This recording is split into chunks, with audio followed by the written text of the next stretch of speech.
I came home from deployment 3 weeks early, carrying an engagement ring. Instead, I walked into my own backyard and found my fiancée marrying another man. They told me she was waiting for me. They were wrong. Hi, my wonderful family. Welcome to your own family channel, where realities of life are shared for us to have hope and wisdom for living.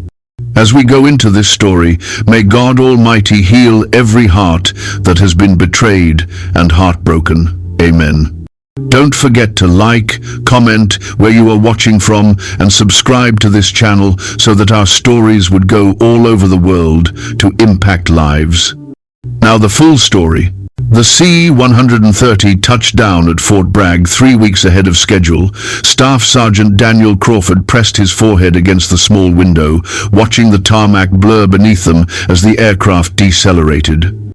His heart hammered against his ribcage with an intensity that rivaled the firefights he'd survived in Kandahar. 8 months. 8 months of desert sand, mortar fire, and sleepless nights clutching his phone for those precious few minutes when he could hear Rebecca's voice crackle through the satellite connection. He'd kept the early return classified, even from her. Command had been clear about operational security, but in the privacy of his own thoughts, Daniel had crafted an elaborate homecoming surprise. He imagined her face when he walked through the door of their modest colonial house on Maple Street, the one with the wraparound porch she'd fallen in love with 3 years ago. He'd surprise her, sweep her into his arms, feel her tears of joy against his neck, and finally slide that engagement ring onto her finger properly.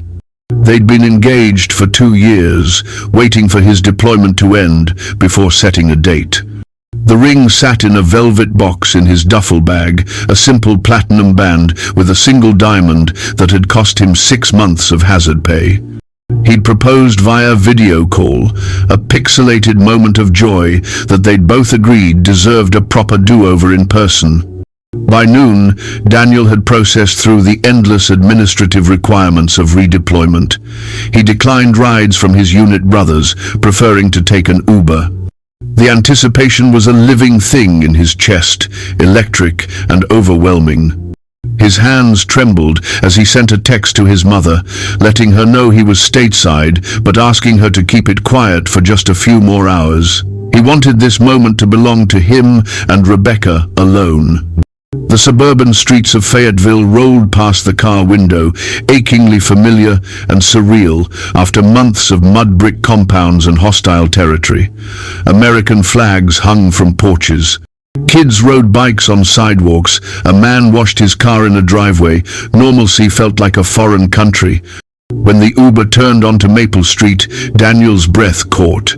Cars lined both sides of the road, dozens of them, parked bumper to bumper all the way down the block. His house stood at the end of the cul-de-sac, and even from a distance he could see white ribbons fluttering from the mailbox. Balloons bobbed from the porch railing. His first thought, absurdly hopeful, was that Rebecca had somehow found out about his early return and thrown him a surprise welcome home party. But as the car drew closer, that fragile hope shattered like glass. White chairs formed neat rows in their backyard, visible through the spaces between houses. An archway wrapped in flowers stood at the far end of the lawn. People in formal attire clustered in groups, champagne flutes catching the afternoon sunlight. Music drifted on the breeze, something classical and ceremonial. A wedding. Rebecca was throwing a wedding. The Uber driver, a middle-aged man with kind eyes, glanced in the rearview mirror. "You okay, son? This the right address?" Daniel's mouth had gone dry. "Yeah, this is it." He paid the driver with numb fingers and stood on the sidewalk with his duffel bag at his feet, staring at his own house like it belonged to strangers. The rational part of his brain scrambled for innocent explanations. Maybe it was for a friend. Maybe Rebecca had volunteered their yard for someone else's ceremony. Maybe there was a perfectly reasonable explanation that wouldn't destroy his entire world. But the irrational part, the part that had kept him alive in combat by trusting his instincts, already knew the truth. Daniel walked up the driveway with mechanical steps. The side gate stood slightly ajar. Through it, he could hear laughter and conversation, the clink of glasses, someone testing a microphone. His uniform felt too tight, suffocating. Sweat that had nothing to do with the North Carolina heat dampened his collar. He pushed the gate open. The backyard had been transformed into something from a magazine spread. White fabric draped elegantly from the oak tree he'd helped Rebecca's father plant 2 springs ago. String lights crisscrossed overhead despite the bright sunshine, ready for when evening fell. Round tables with crisp linens dotted the lawn, each one crowned with elaborate centerpieces of roses and hydrangeas. A bar had been set up near the deck, where a bartender in a bow tie shook cocktails for guests who laughed too loudly, already tipsy on celebration. And there, standing beneath the flower-wrapped archway, was Rebecca. She wore a wedding dress. Not the one they'd looked at together online during one of their video calls when she'd asked him what he thought about vintage lace versus modern silk. This dress was different, a fitted mermaid style with a long train that pooled at her feet like spilled milk. Her dark hair had been swept into an intricate updo, tiny white flowers woven through the curls. She looked radiant, beautiful, happy. She was holding hands with another man. Daniel's vision tunneled. The man was tall, broad-shouldered, wearing a charcoal grey suit that probably cost more than Daniel made in 3 months. He had perfect hair, perfectly styled, and a perfect smile that showed perfect teeth as he gazed down at Rebecca with unmistakable adoration. An officiant stood before them, hands raised, mid-sentence in what Daniel's ringing ears couldn't quite process. Nobody had noticed him yet. The 40 or so guests all faced the archway, focused on the ceremony unfolding before them. Daniel recognized some of them. Rebecca's parents sat in the front row, her mother dabbing at her eyes with a tissue. Her sister stood beside her as maid of honor, wearing a pale blue dress and clutching a bouquet. Friends from Rebecca's work smiled and swayed slightly, caught up in the romance of the moment. Time stretched and compressed. Daniel felt like he was watching the scene through bulletproof glass, separated from reality by something impermeable. His legs moved without conscious thought, carrying him forward through the neat rows of white chairs. His boots, still dusty from Afghan soil, crunched on the decorative stones someone had scattered along the aisle. The officiant was the first to notice. An elderly man with silver hair, he faltered mid-word, his eyes widening as they fixed on Daniel's approach. The pause rippled through the crowd. Heads turned.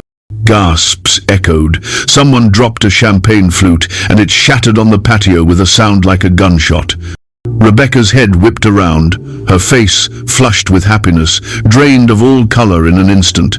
The bouquet slipped from her fingers. Daniel? His name left her lips as a whisper, barely audible, but it cut through him like shrapnel. "Surprise," he said, and his voice sounded like it belonged to someone else, someone hollow and broken.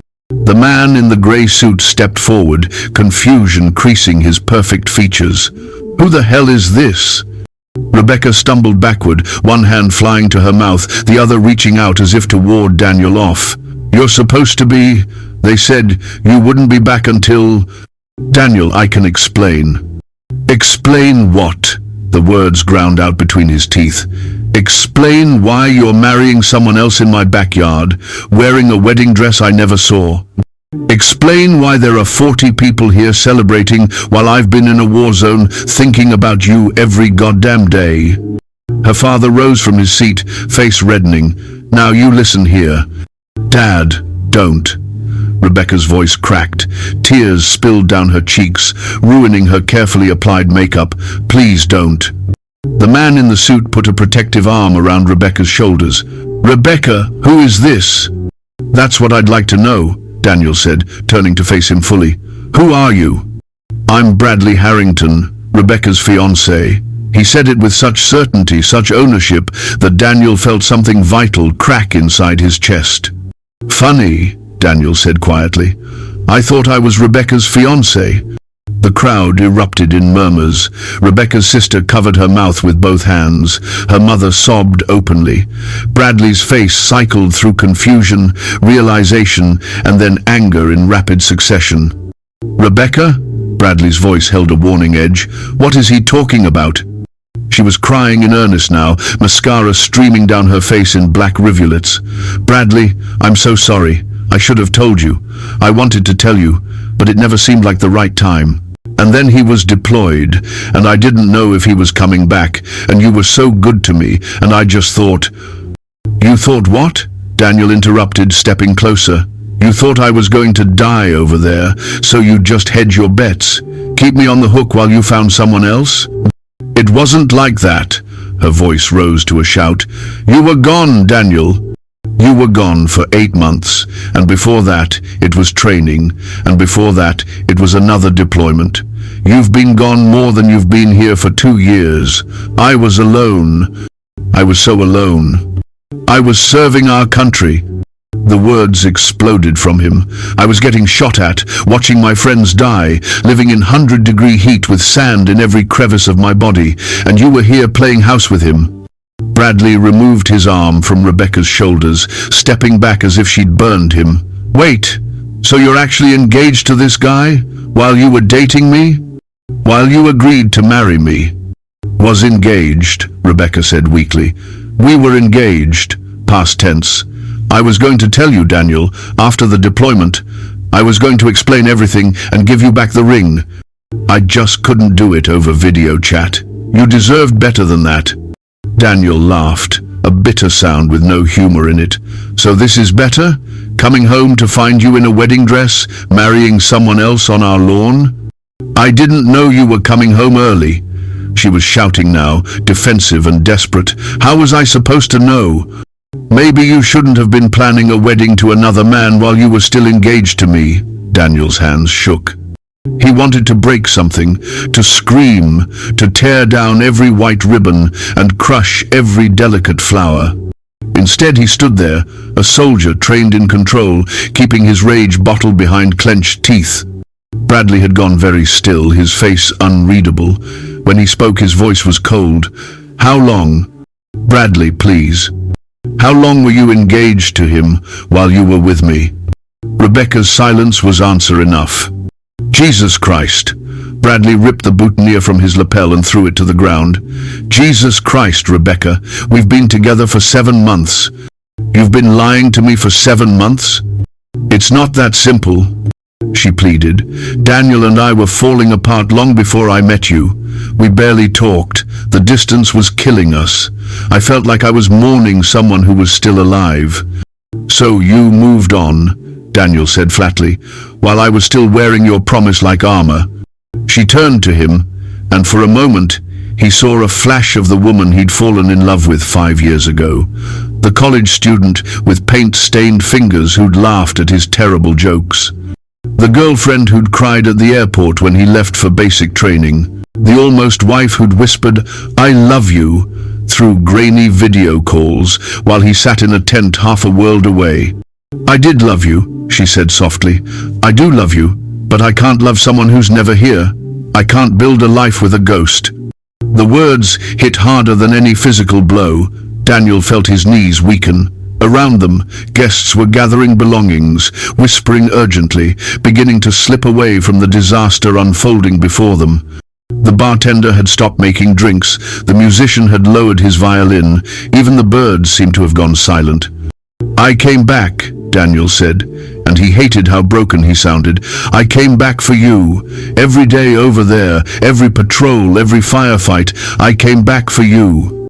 "I'm sorry," her voice was small. "I'm so sorry." Bradley had moved away from them both, standing alone near the bar with his hands braced on the counter, shoulders heaving. Rebecca's father approached him, speaking in low tones, probably trying to salvage something from this wreckage. Her mother still wept. Her sister had disappeared into the house. Daniel reached into his pocket and pulled out the velvet box. He'd been carrying it since the plane landed, waiting for the perfect moment. He opened it, revealing the ring that had cost him so much more than money. "I was going to surprise you," he said, holding it out. "I was going to do it right this time. Get down on one knee, ask you properly, in person." Rebecca stared at the ring with something that might have been regret or grief or both. She didn't reach for it. "I can't take that," she whispered. "I know." Daniel closed the box and returned it to his pocket. "I just wanted you to see what you're giving up, what you already gave up." He turned away from her then, facing the scattered remains of what should have been someone's happiest day. The beautiful decorations, the uneaten cake visible through the kitchen window, the champagne going flat in abandoned glasses, all of it meaningless now. "For what it's worth," he said without looking back at her, "I hope he makes you happy. I hope he's here when you need him. I hope he gives you everything I couldn't." "Daniel, wait." But he was already walking away, his duffel bag still lying forgotten by the gate. He heard her sob his name again, heard Bradley shout something angry, heard the chaos of voices rising behind him. He kept walking. Through the gate, down the driveway, past the white ribbons and balloons that mocked him with their festive cheer. Down Maple Street, where neighbors had emerged to watch the spectacle, where children on bikes had stopped to stare, he kept walking. His phone buzzed in his pocket, his mother probably, or maybe his unit commander checking on his transition home. He ignored it. What was there to say? That he'd survived 8 months in a combat zone only to be destroyed by a backyard wedding? That he'd carried the weight of someone else's promise across an ocean only to find it had been a lie? Daniel walked until his legs ached, until the sun began to set, until he found himself at a park he didn't recognize. He sat on a bench beneath a willow tree and finally let himself break. Great, heaving sobs tore through him, the kind of crying he hadn't allowed himself since his first firefight, when Private Johnson had died in his arms. He cried for the future he'd imagined, for the woman he'd thought he knew, for the home he no longer had. When his phone rang for the 10th time, he finally answered. His mother's voice, thick with concern, filled his ear. "Daniel? Baby, where are you? I got a call from Mrs. Chen next door. She said there was some kind of scene. What happened?" He told her. The words came haltingly at first, then in a flood. His mother listened without interruption, and when he finished, she said simply, "Come home. Come to my house. You always have a home here." Daniel stood, his legs unsteady beneath him. He ordered another Uber, watching the digital car icon crawl across the map toward him. When it arrived, the driver, a young woman this time, took one look at his face and didn't ask questions. She drove in compassionate silence, and Daniel was grateful. His mother was waiting on her porch when he arrived. She'd been crying too, he could tell, but she opened her arms without a word, and he fell into them like a child. She held him while he shook, while he tried to find words for the magnitude of his loss, while the night deepened around them. "It's going to hurt for a long time," she said finally, stroking his hair. "But you're going to survive this. You're a survivor, Daniel. You've survived worse." He wanted to believe her. In the tactical part of his brain, the part trained to assess and adapt, he knew she was right. He would survive. He would rebuild. He would move forward because that's what soldiers did. They took the hit, treated the wound, and pressed on.